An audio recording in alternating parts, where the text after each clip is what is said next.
Radio 91.1, los reportajes imprescindibles para escuchar en la mañana de la gran radio de Santa Fe.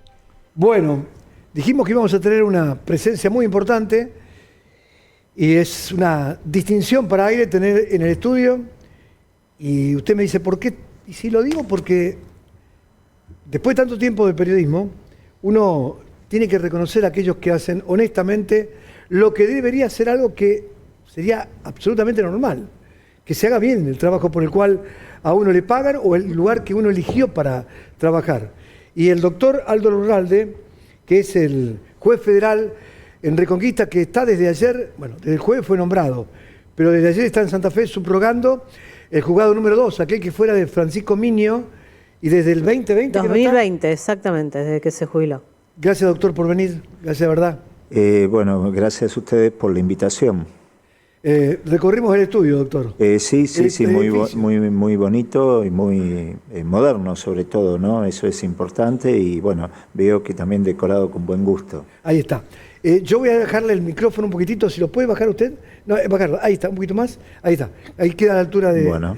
Exactamente. ¿Arrancamos con vos? Bueno, arrancamos, mire, le estaba contando fuera del aire al doctor que acaba de mandar Vialidad Nacional un comunicado donde dice que va a trabajar todo el año sobre la Ruta Nacional 11 en el norte de Santa Fe, que extendió hasta diciembre los trabajos de reparación y mantenimiento de la Ruta Nacional 11 entre Gobernador Crespo y Avellaneda, que los principales arreglos se ubican actualmente en la travesía urbana de Reconquista, y con esta ampliación el organismo vial va a sostener todo este año obras para la Ruta Nacional 11 en su trayecto por los departamentos San Justo, Vera y General Obligado. Así que no sé si era lo que estaba esperando, pero por lo menos me parece que hace lugar a un pedido tan esperado por todos los santafesinos, ¿no? Sí, por supuesto. Uno cuando dicta una resolución no es para que quede como un número de sentencia más, ni que se genere algo abstracto, sino de que se cumpla, sobre todo porque en el decisorio uno tiene en cuenta los intereses en juego. Y en este caso los intereses en juego está la vida de quienes transitan diariamente la ruta, y es importante que quien tiene el dominio sobre la ruta, en este caso un bien de dominio público que el Estado, que pertenece hoy por hoy al Estado Nacional, esté en condiciones para la transitabilidad. Si no, no tiene sentido, por un lado, realizar campañas de prevención vial o de seguridad vial si por el otro lado no se ofrece una ruta como esta tan importante que tiene conexión internacional, no se la ofrece en condiciones. Claro. Para apuntalar su data de que por qué le pidió, porque acá viene algo importante. Usted hace un planteo, pero el 1 de mayo va y se planta el feriado. Sí, aproveché. Lo que sucede es que, bueno, los jueces tenemos que tener sentido común y vivimos en la sociedad, no estamos en un laboratorio o en un lugar separado de la sociedad. Somos personas que llevamos generalmente una vida normal, que le toca resolver situaciones anormales. Que llegan a la justicia. En este caso, bueno, en oportunidad de mi venida invitado para la Asamblea Legislativa, el 1 de mayo, aproveché para, cuando volvía por la Ruta 11, ver las condiciones, porque nosotros habíamos fijado la fecha, el 29 de abril, que era cuando iban a terminar los trabajos, conforme informa Vialidad, la empresa contratada o tercerizada por Vialidad Nacional. Entonces, bueno, si el 29 de abril iban a estar los trabajos terminados, el 1 de mayo, en oportunidad de uso de la ruta, pude ver y realizar algunos relevamientos en el lugar respecto de que no estaba todo terminado, y bueno, ahora he pedido dentro de la causa obviamente las explicaciones que correspondan para que me informen técnicamente en qué estado está el avance de las obras y plazo de culminación. Bueno, tenemos datos, números. Esto pasaba, o pasó en estos últimos 6 años. Cuando veamos los números, vamos a tener una idea de la cantidad de familias que están amputadas. Porque es un término real. Están amputadas. 412 muertes en los últimos 6 años. Miren el dato. Ruta Nacional 11. 412 fallecidos en los últimos 6 años. Y tomamos el trabajo, el Santiago que siempre le hablo, Santiago Bonet, hizo este detalle. 14 fallecidos, mejor dicho, los vehículos que han sido. 14 autos fueron los que participaron en accidentes de tránsito. 14 fallecidos en autos, automovilistas serían. Sí, lo hicimos muy rápido, pero sería que participaron 14 autos en los accidentes, para que estas 412 muertes se dieran. Motos, hubo 11 muertes, 11 motos que participaron, 9 pick-up y utilitarios, 3 camiones, 4 bicicletas y un peatón que cruzaba. Así que el tema está entre autos y motos. Autos y motos, evidentemente ahí está el gran número, lo cambiamos y volvemos a la cifra primero, que fue de estos 412 fallecidos. ¿Nos imaginamos lo que son 412 personas? Este trabajo se hizo de los últimos 6 años para atrás. Bueno, y justamente Vialidad nos informa que la ruta Nacional 11 presenta un deterioro de un tiempo aproximado de 5 años hacia atrás. Es decir, por eso yo quiero aclarar que esto no es atribuirle ninguna responsabilidad a ninguna gestión de gobierno. Yo no ingreso en esa discusión porque ya el deterioro es anterior a la última gestión de gobierno. Pero sí nosotros, y lo que le estoy exigiendo es que esté en condiciones, mediante el sistema que quiera, contratación, licitación, privatización, cesión a la provincia. Bueno, eso el resorte nosotros no le vamos a decir al Poder Ejecutivo cómo administrar los bienes del Estado, no es nuestra tarea, no tenemos funciones de administración de bienes, pero sí indicarle y exigirle las condiciones de transitabilidad en donde cada uno tiene que hacerse responsable de un bien que le pertenece al Estado, porque no puede ir la provincia a reparar la Ruta 11, ni puede hacerlo un municipio, porque esto corresponde al Estado Nacional, ¿no? Como yo vivo hacia el sur y el doctor está hacia el norte, muchas veces cuando decimos los problemas son en la Ruta 11 y miramos desde Recreo para arriba, Recreo, San Justo, a ver, por decir Gobernador Crespo, por decir Calchaquí, Vera, Malabrigo, y llegar hasta Reconquista, Avellaneda, y llegar hasta el límite con Florencia. Ajá. Miremos para abajo, porque yo que soy corondino, la 11 pasa por Coronda, pero sigue hacia abajo por Barrancas, Monje, Puerto San Martín, San Lorenzo, hasta Baigorria. Y ahí también se producen accidentes porque la ruta no está del todo, la Ruta 11, no está quizás tan mal como está hacia el norte, pero también está deteriorada. Sí, también en otras provincias como ser Chaco, Formosa, en donde en el corazón de la provincia ingresa la Ruta 11, por eso decía que es una ruta internacional, pero bueno, yo no me puedo extender de lo que es la jurisdicción territorial, digamos, del Juzgado Federal de Reconquista. Y bueno, esto es un planteo específicamente sobre esos tramos en los cuales he dispuesto que deba ser reparada, ¿no? Tengo entendido que ya a raíz de esto fue un poco el puntapié inicial para que otros jueces, como si no me equivoco el juez federal de Venado Tuerto, dispusiera también la reparación de otros tramos de la Ruta Nacional. Esto es la primera vez que sucede, que se plantea, por lo menos en la sede de mi juzgado, este tipo de pedido, pero bueno, uno no quisiera que se verifiquen estas situaciones, que las rutas estén en condiciones, porque vuelvo a repetir, la vida está en juego y los accidentes viales justamente son la primera causa de muerte. Entonces hay que prevenir en ese sentido.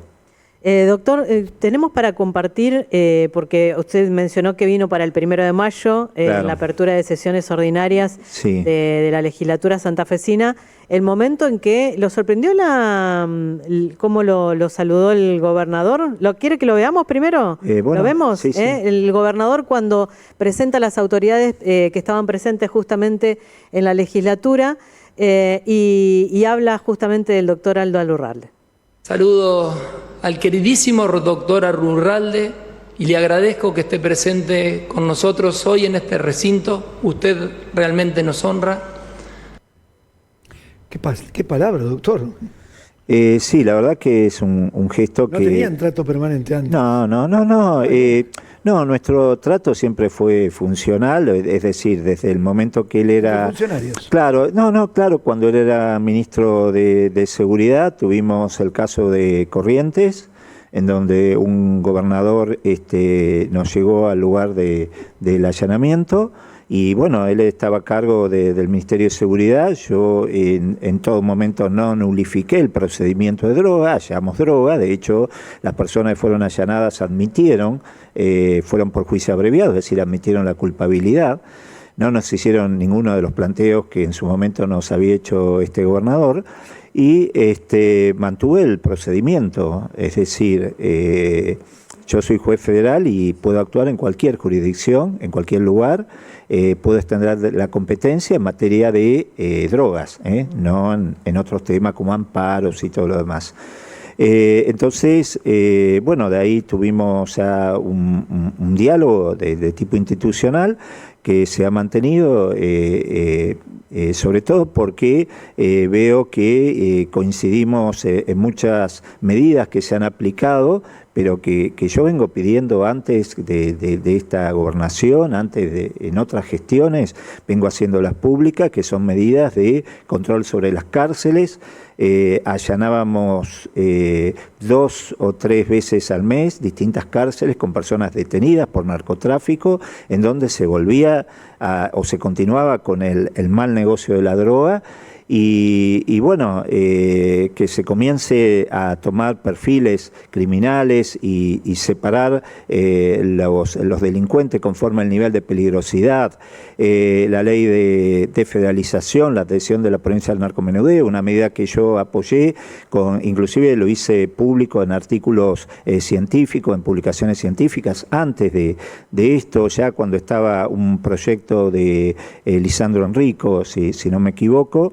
Estaba de acuerdo con la desfederalización, es decir, el control sobre las calles, que la sociedad controle las cárceles y no las cárceles la sociedad, es decir, toda una serie de medidas que verdaderamente son auspiciosas. De hecho, se demuestra en las tasas estadísticas en donde ha disminuido la cantidad de homicidios, ¿no? Los números no mienten. Quiero recordar algo para que la gente por ahí tome conciencia. ¿De qué estamos hablando? Esto que está contando el doctor es de diciembre de 2016. ¿Se acuerda? Sí. Que generó un conflicto casi entre Corrientes y Santa Fe. Sí. Porque ahí usted dispuso allanamientos en el norte de la provincia, pero también en Goya.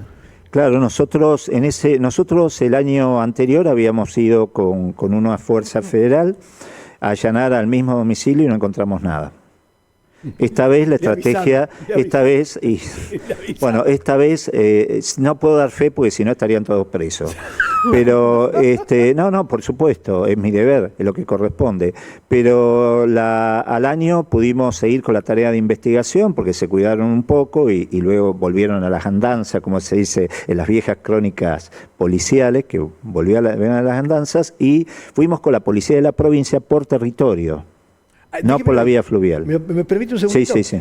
Urgente para esta controversia. ¿Ahí la apoyaron el ministro de Seguridad? Ahí estaba, se desempeñaba como ministro de Seguridad, exacto, sí. Y ahí estábamos encontrando, a bordo de una lancha trasladaban... No, esa era una investigación en donde... claro. La investigación, el traslado de la fuerza se hizo, la hipótesis delictiva era justamente la utilización de barcazas para el transporte de la droga por la vía fluvial. Bueno, y pasaron 10 años. Sí. ¿Y qué cambió de aquel momento, de aquella fotografía, de aquella intervención suya, que fue otra vez... ¿La primera o ya? No, seguí, tuvimos otros allanamientos, inclusive en Corrientes Capital, y esta vez no hubo interrupciones en el mismo sentido que la anterior, ¿no? Pero nosotros seguimos trabajando, no nos paraliza nada, el procedimiento se terminó, se hicieron los allanamientos y hay una causa penal que se inició, que remití a Fiscalía, por el hecho de que fue puesto el jefe del operativo. A ver, tenemos que pensar, cuando en mi jurisdicción un juez extiende la jurisdicción y realiza allanamiento y se lleva a los narcotraficantes, yo lo felicito. No voy a querer estar ahí planteando cuestiones como se dio en este caso. Entonces, bueno, no era la reacción esperada, ¿no? Pero nosotros seguimos adelante, sea quien sea, caiga quien caiga, esta es nuestra función, para eso nos pagan. ¿Y el tema de la droga siguió creciendo en todo lo que es el país? Nosotros tenemos un inconveniente, por eso yo he pedido muchas veces la creación de observatorio de droga en cada ciudad. Para saber la cantidad de consumos problemáticos, de adictos, de los efectores públicos, tipo de droga que se consume, por barrio, por lugar, ver las necesidades básicas satisfechas o no satisfechas en esos barrios conforme la tasa de criminalidad, es decir, un estudio de prevención. Y nosotros, yendo a contestar la pregunta, nosotros sabemos la droga que se incauta, no la droga que pasa, o no la droga que no se detecta. Esto para nosotros es imposible, es como poder saber cuántos peces hay en el río. Bueno, no lo podríamos saber, ¿no es cierto? Bueno, de la misma manera, lo que sí, bueno, hace menos de un mes atrás incineramos 2,5 toneladas de marihuana allí en Avellaneda, en el horno crematorio, valuado en $7,5 millones. Que usted dijo es el comienzo de una continuidad. Sí, la idea es continuar con estos operativos de quema en el lugar, digamos. Nosotros ya hemos quemado aquí en Santa Fe, en el crematorio del cementerio municipal, en su momento quemamos 3 toneladas de marihuana, pero después, bueno, hubo un inconveniente que se comenzó a arancelar y bueno, a nosotros esto nos lleva a todo un trámite burocrático y logramos que en el crematorio de Avellaneda, que es nuevo, digamos, el horno crematorio, se pueda realizar la quema del estupefaciente. Esto tiene que ser bajo estas condiciones, con presencia de todas las fuerzas federales, se hace una pericia previa y con posterioridad a la destrucción por parte de peritos que vienen al efecto de las 4 fuerzas federales, es decir, no es que tiramos y se tira al horno y no se sabe qué es lo que se tira, digamos. Es todo un procedimiento controlado, obviamente. Hay mucha plata en juego. Sí, de esto tenemos otra preguntita. Sí. Bueno, un segundo más que hable el gobierno, a ver qué dice evidentemente. Recién le decíamos, estábamos ahí en la producción y éramos lo que lo llamábamos. Ah. Así que bueno. Permanentemente lo llamaba que estaba en producción, ahora está acá. Bueno, vamos a meternos en lo laboral. Sí, obviamente hablamos de los elogios del gobernador Puyaro, los elogios de Patricia Bullrich, ministra de Seguridad. Usted no desconoce que su nombre se lo está escuchando en algunos rincones del gobierno como un posible candidato a la Corte Suprema de Justicia de Santa Fe. ¿Se ve en un cargo de esas características? No, yo vuelvo a repetir que yo tengo mi función, mi trabajo. Ahora tengo una doble responsabilidad también con el Juzgado Federal número 2 de aquí. Mi intención es venir casi todas las semanas, estar, es decir, la presencia. No se puede conducir un juzgado virtualmente, más allá de los beneficios de la tecnología, de la firma digital y todo lo demás, y no se puede diagramar un trabajo en equipo, en conjunto con el personal de aquí, de este juzgado, si evidentemente no está también la presencia de uno. Y esos son mis objetivos de hoy, digamos. Se dieron a lo mejor algunas situaciones, como ser la aplicación de la ley de reiterancia, 5 días de la promulgación a nivel nacional. Ya lo apliqué porque además era algo que veníamos pidiendo. Lo que sucede que yo tengo muchas publicaciones de tipo científicas, que obviamente se lee dentro de un ámbito académico, y muchas de las propuestas que he hecho es justamente lo que ahora se plasmó en una ley de reiterancia que nos permite como una especie de parche a la puerta giratoria, o sea, lograr evitar la puerta giratoria en el Poder Judicial, y un parche a lo que a veces es la lentitud de la justicia, en donde se tardan años en obtener una sentencia firme, una condena firme, para que la persona adquiera la capacidad de reincidente. En cambio, ahora la reiterancia nos permite tomar en cuenta un perfil criminológico de personas que, si reiteradamente vienen cometiendo delitos, aunque sean de menor cuantía, ya tienen antecedentes que a mí me permiten no otorgarle ningún beneficio escarcelatorio durante el proceso, y así evitar lo que se llama la puerta giratoria. Y bueno, esa aplicación la hice a 5 días de estar promulgada la ley. Son las herramientas que nos dan a los jueces y tenemos que aplicarla, para eso están. Pero ¿no cree? Usted ha sido muy crítico con algunas cuestiones del Poder Judicial, incluso por ahí indicando cuestiones que se ven desde afuera del Poder Judicial o de más sentido común. ¿Usted cree que...? Mi intención no es criticar, mi intención es hacer pública mi visión de lo que debe ser la justicia, una justicia de cercanía a la sociedad, una justicia en donde la gente le conozca la cara a los jueces, saber cómo opinan, una justicia en donde haya un trabajo. Yo creo que un ministro de la Corte de la provincia ahora habló sobre esa necesidad de tener un diálogo interinstitucional, por ejemplo, con nuestros legisladores, pero no para hacer arreglos políticos ni nada, porque yo no voy a elecciones en el próximo periodo ni nada por el estilo, sino para, si nosotros los jueces no le planteamos a quienes hacen las leyes, que luego vamos a aplicar e interpretar cómo deben ser, qué necesitamos, qué herramientas necesitamos, ¿quién lo va a hacer? Entonces, ese diálogo tiene que existir desde el punto de vista interinstitucional. Planteo una justicia con lenguaje claro, en donde yo, por ejemplo, en una de mis procesamientos, precisamente en el caso Vicentín, incorporé un gráfico, un dibujo, para que se pueda entender lo que es una defraudación fiscal mediante la utilización de facturas apócrifas. Es decir, una parte de la sentencia le dediqué un lenguaje claro para quien lea la sentencia y luego la explique o la quiere explicarse, un medio de comunicación o lo que sea, se pueda saber la maniobra, un dibujo. Entonces, y luego sin quitarle tecnicismo al escrito y sin dejar de fundarlo en derecho.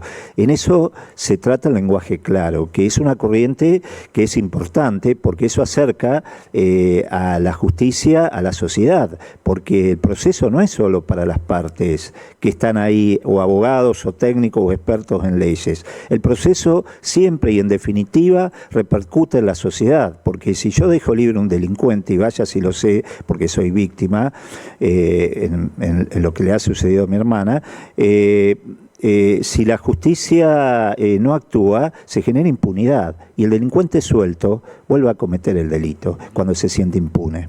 Ahora, pero en la última, por ejemplo, en la votación en la legislatura hace muy poquito, cuando se votaron los últimos 3 pliegos, en más de una ocasión se mencionó la necesidad de que geográficamente la provincia se vea representada también en la Corte. Y hubo un diputado puntual que dijo: necesitamos que la próxima elección tenga alguien del norte, es nuestra obligación. En caso de que su nombre aparece, como le dijo recién Cata, no es responsabilidad suya, digo, pero en caso de que ustedes se lo propongan o haya ese intento, al menos por parte de la política, para que usted forme parte de la Corte, ¿cuál sería su postura? Bueno, primero voy a pensarlo, porque vuelvo a repetir, como decía hoy, a lo mejor antes que llegara, no es que yo esté buscando trabajo. Uno ya tiene sus años, su trayectoria, y no se trata de ocupar un lugar por ocupar. Sí me parece bueno que haya una representación territorial en cuanto a los departamentos, en cuanto al norte, al sur, este, oeste. Esto es importante. Yo he recorrido, cuando me hice cargo del Juzgado Federal de Reconquista, recorrí, en ese momento teníamos 5 departamentos de la provincia de Santa Fe, todo el norte, y recorrí cada uno de ellos para ver la situación. A ver, esto a lo mejor de que vaya a la Ruta Nacional 11 llama a lo mejor la atención, pero cuando estaba a cargo en el Juzgado Federal de Sempeña, subrogando, me subí a una avioneta de gendarmería que nos facilitó y fuimos a recorrer las pistas clandestinas. Es decir, los jueces tenemos, el juez tribunalicio, el que está encerrado en su despacho, y no se contacta con la realidad, no sale, no interactúa, no conoce. Es el juez del siglo decimonónico, el siglo XIX, en donde era un juez en donde obviamente hablaba solo por sus sentencias, la gente no le conocía la cara, ni tampoco sus opiniones, y podrá o no estar de acuerdo, se podrá criticar, pero lo importante es que yo como lo que opino lo hago público y lo digo, con la mesura que se requiere por la investidura judicial. Pero de esto se trata, de llegar a la sociedad, que la sociedad no vea unos edificios a veces hasta suntuosos, en donde no se sabe qué es lo que se hace, qué es lo que se realiza, cuáles son las necesidades. Porque vuelvo a repetir, nuestra tarea es de cara a la sociedad, no a espaldas de la sociedad. Cuando hablaste de reiterancia, creo que uno de los dos, Sí. se me vino a la memoria, acá los chicos saben que para mí la frase a seguir es que hay que seguir los temas. ¿Qué pasó con Carrizo? Joaquín Carrizo, ¿se acuerdan? El imputado Sí, sí. en la muerte del remisero de Juan Carlos Martínez, un hecho que conmocionó Reconquista, Avellaneda, todo el Departamento General Obligado. Y digo mi amigo personal porque lo castigué duro, perdón doctor que lo diga, pero me dediqué a pasar todos los días, hace mucho tiempo, todo de su historial, vergonzoso para mí, del juez penal Mauricio Martellosi. No le estoy sacando una referencia sobre él. El jury que prometieron desde el gobierno, ¿se sabe en qué instancia está? ¿Lo sigue el gobierno? Eso es la justicia provincial. Yo la verdad no lo he seguido. Sí he dicho, porque no soy persona de esquivar un comentario, si opino, porque es lo que corresponde. La provincia ya tiene reiterancia hace bastante, más de un año, en su código. Nosotros recién a nivel federal lo teníamos y bueno, ya a los 5 días lo apliqué.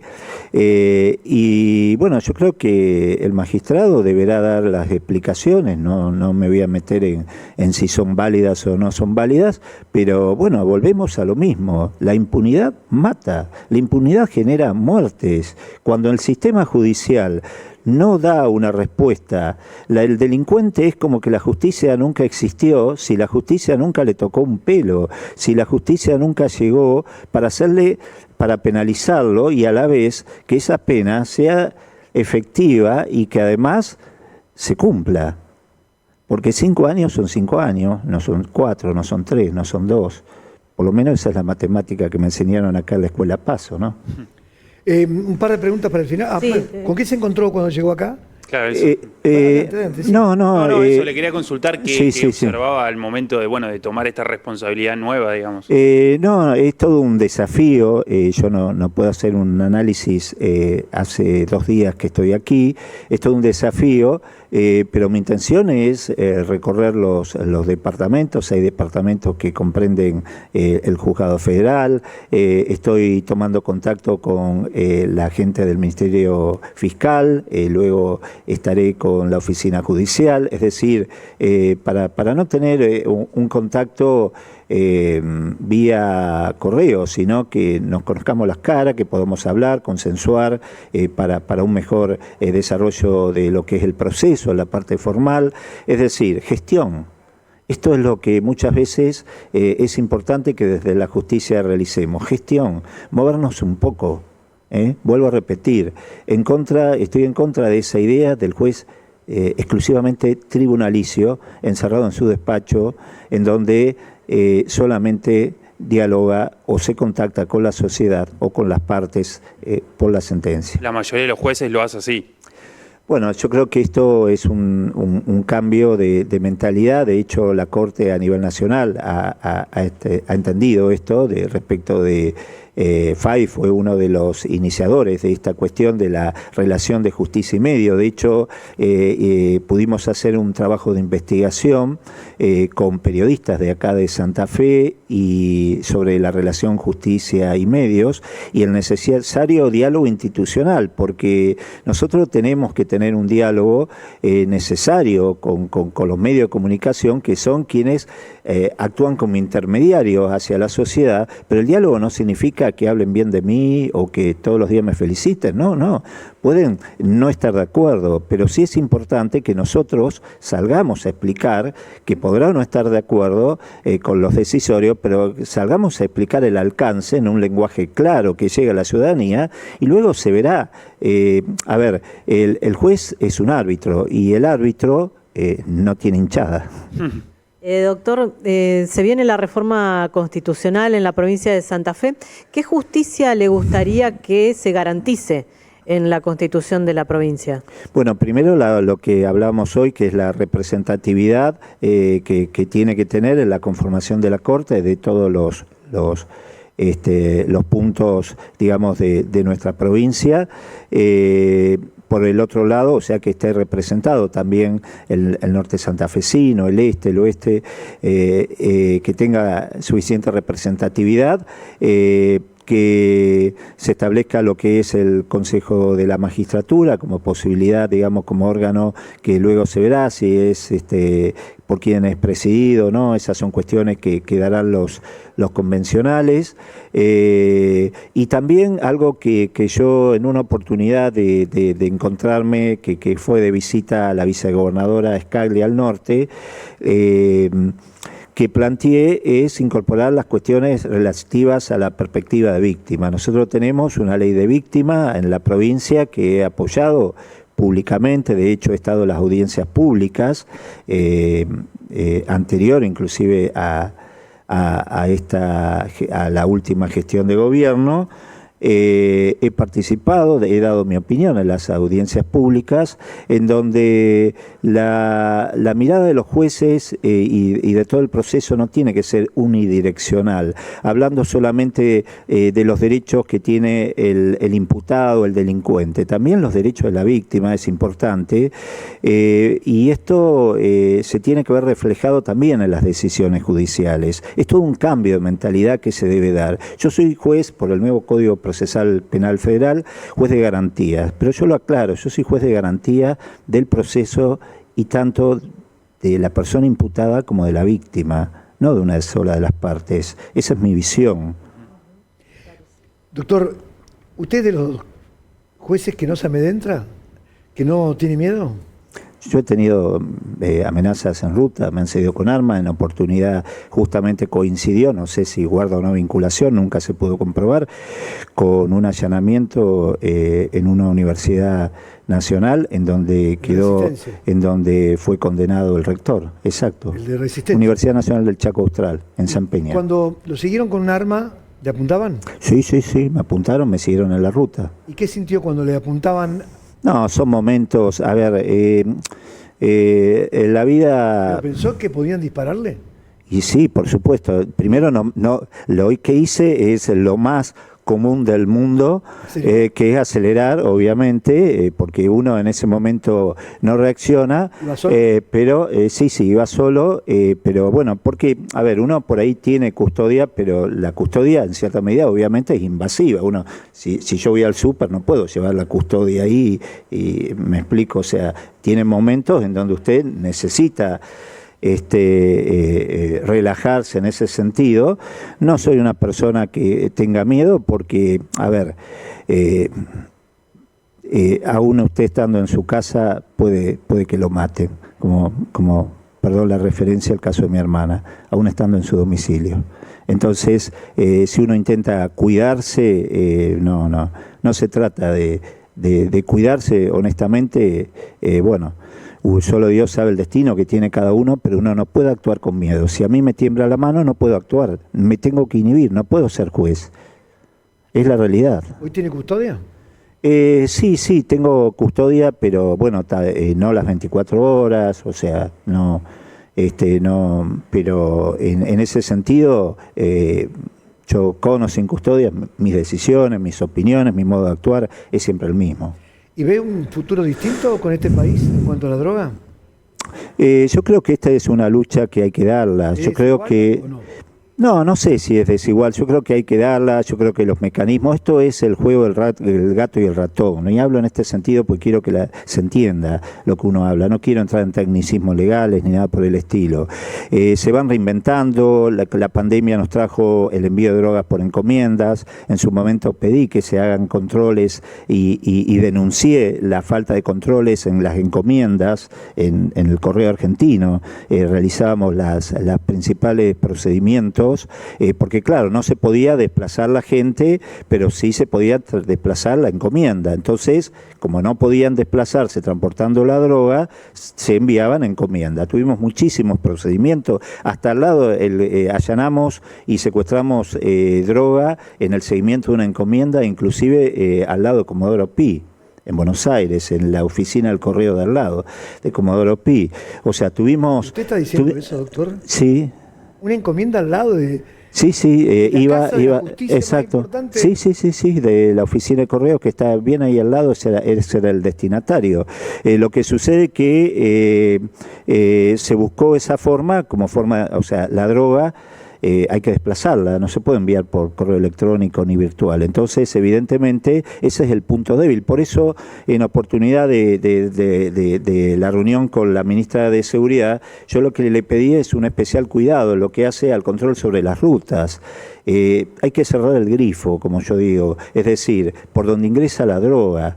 Es decir, por las vías que ingresa la droga. Una ciudad no tiene muchos ingresos principales en los cuales no se puede hacer el control, porque, por ejemplo, nosotros tuvimos un último procedimiento en ruta de 25 kilos de marihuana, que equivale a 250.000 dosis de droga, por si comparamos un porro de 1 gramo. Que hubieran ingresado a la ciudad de Reconquista, porque el destino, conforme la investigación, era de ahí, y hubieran ingresado en el narcomenudeo, se atomiza el mercado y es muy difícil de combatir. En cambio, este procedimiento en ruta, que no requiere mucha logística, ¿sabe qué requiere? Un can detector, un perro, y dos funcionarios de la prevención realizando el control en ruta. Exacto, y es que hay una ventaja. A ver. Que el perro es insobornable. Bueno, linda charla, ¿eh? Muy buena. Gracias por venir, por distinguirnos con su visita a este edificio. Acá hacemos periodismo, de verdad, doctor. Bueno, gracias. Como usted dicta sentencias, acá nosotros intentamos complementar la realidad con opiniones, diversas todas. Algunas pueden gustar más, menos, pero si logramos que la sociedad se informe, estamos cumpliendo con ese precepto de que el Estado tiene algo muy importante. El Estado de Derecho permite escuchar opiniones. Eso es importante, que las opiniones sean libres, ¿no? Como se dice normalmente en el periodismo, ¿no?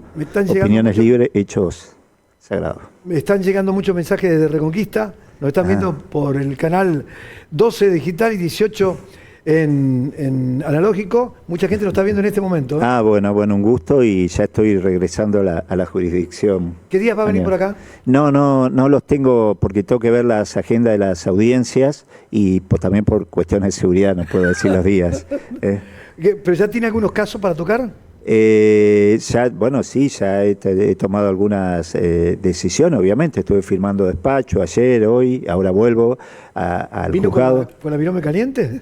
No, vine a cumplir con la función que nos importante corresponde. Que nos pueda contar? No tengo todavía y no puedo adelantar nada.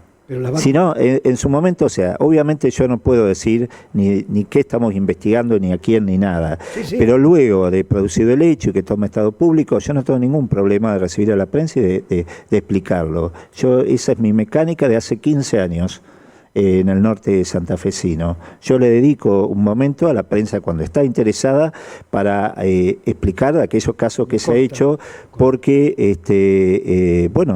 es, como yo lo digo, el intermediario. Por eso me interesó y es muy auspicioso este sistema acusatorio en donde las audiencias son públicas. Usted le ve la cara al imputado, usted ve lo que declara, escucha lo que declara, y la gente puede ir a esas audiencias públicas y escucharlo y ver y analizar los gestos, los silencios de las partes en el proceso y las decisiones del juez.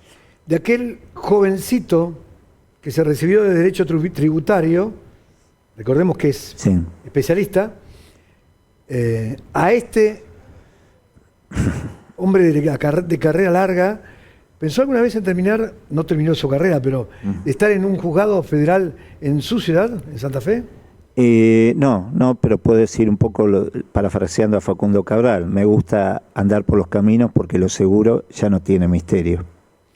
El doctor Aldo Lurralde, aquí en Aire, juez federal de Reconquista, subrogando el juzgado federal número 2, aquí en Santa Fe, que estaba desde el año 2020, ¿verdad?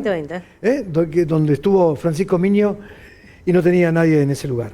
En Aire, las notas importantes, esas que invitan a escuchar, pero que además dejan algo fundamental. Te dejan la reflexión de cada frase que se dijo.